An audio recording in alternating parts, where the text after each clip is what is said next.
Hello दोस्तों, हमारे YouTube channel में आपका स्वागत है।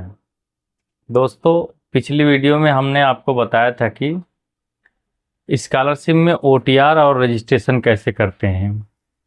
अब जब हम OTR कर लिए, OTR नंबर हमें मिल गया और रजिस्ट्रेशन नंबर मिल गया है, तो हम अब अगली वीडियो में आपको ये बताएंगे कि फॉर्म को कैसे फिल करते हैं। दोस्तों, फॉर्म को फिल करने के लिए हम कंप्यूटर की स्क्रीन पर चलते हैं।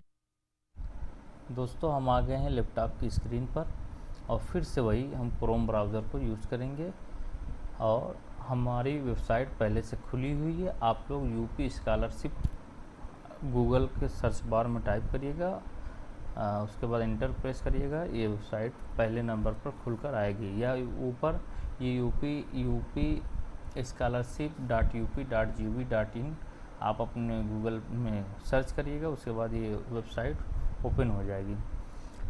हमने पिछली वीडियो में OTR तो कर लिया था, लेकिन इस वीडियो में OTR और रजिस्ट्रेशन हमने दोनों कर दिया था। अब रजिस्ट्रेशन हमें मिल गया है, उसके बाद हम यूपी स्कॉलरशिप का फॉर्म कैसे सबमिट करते हैं वो हम आपको बताएंगे।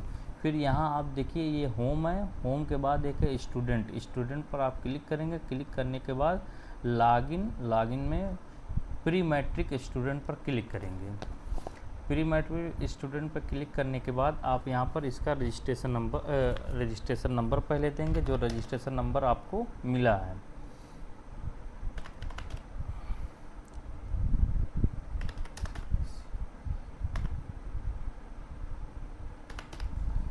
उसके बाद यहाँ पर OTR नंबर आप देंगे।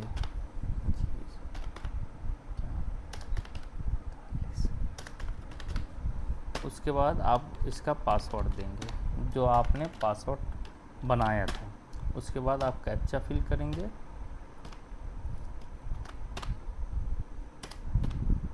कैप्चा फिल करने के बाद आप इंटर प्रेस करेंगे।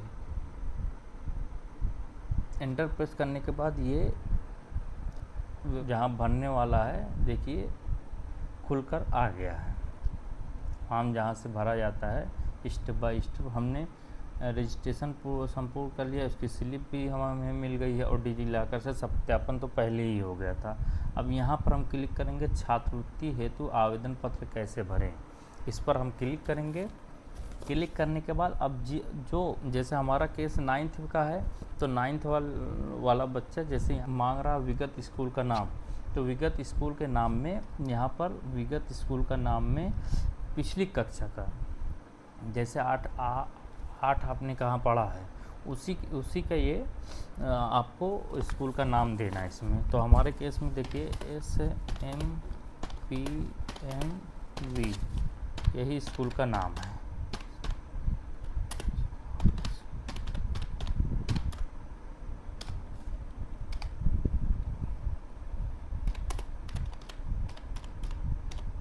ठीक दोस्तों, उसके बाद यहाँ पर 9th क्लास रहेगा। कक्षा में प्रवेश की तिथि जो हो आप अप्रैल के बाद फिल कर दीजिएगा। बोर्ड पंजीयन क्रमांक अगर आपको मालूम है ठीक है, नहीं तो आप NA कर दीजिए। NA करने के बाद फिर बोर्ड पंजीयन क्रमांक को मालूम है तो डाल दीजिए, नहीं तो स्कूल से ले लीजिए, वहाँ मिल जाएगा। अगर आपको नहीं भी मालूम है तो आप NA कर दीजिए। NA करने के बाद उसके बाद चौथा ऑप्शन है बोर्ड का नाम, या तो यहाँ आप UP बोर्ड डालेंगे। आप दो ऑप्शन को आप ट्रांसफ़र सर्टिफिकेट नंबर और ट्रांसफ़र सर्टिफिकेट का दिनांक, ये इसको छोड़ दें, ये मैंडेटरी नहीं है। कक्षा 8 में उत्तीर्ण का वर्ष अगला ऑप्शन है।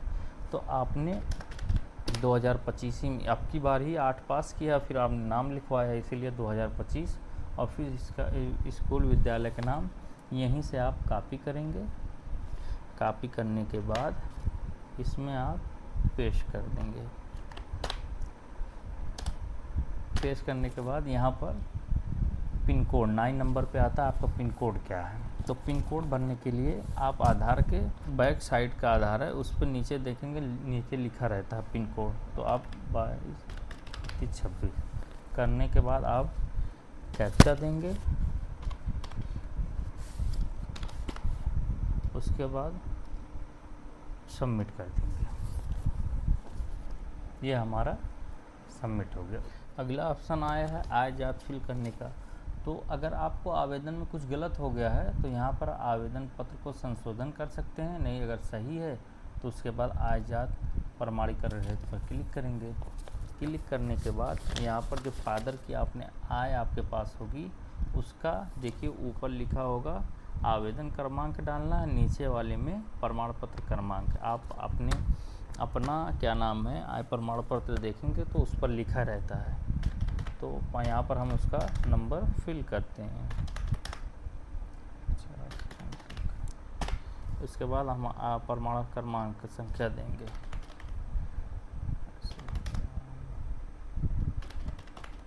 उसके बाद हम यहाँ पर कैप्चा फिल करेंगे।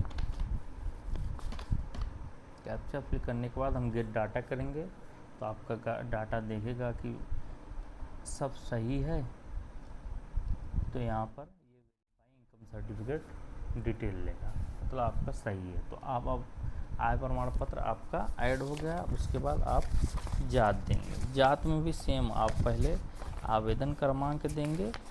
आपके पास जात होगी, आप पहले उसको आवेदन क्रमांक देंगे।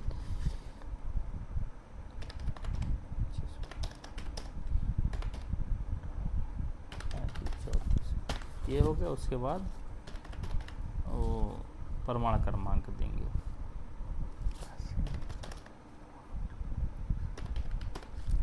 उसके बाद कैप्चा देंगे। कैप्चा देने के बाद ये गेट डाटा पे क्लिक करना है। क्लिक करने के बाद आपको वेरीफाई कास्ट सर्टिफिकेट को भी कराना है। तो हमने कास्ट सर्टिफिकेट को वेरीफाई करा दिया। वेरीफाई कराने के बाद यहाँ देखिए जांच हेतु आवेदन प्रिंट, इस पर क्लिक करिएगा। आपकी जांच कापी ये निकल गई है। निकलने के बाद आप यहाँ से प्रिंट कर लीजिएगा।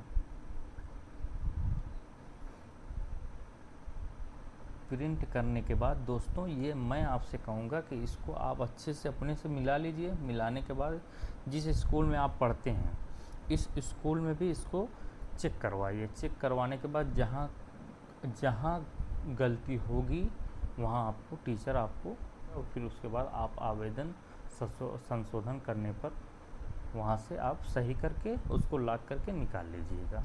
यही दोस्तों प्रोसेस है।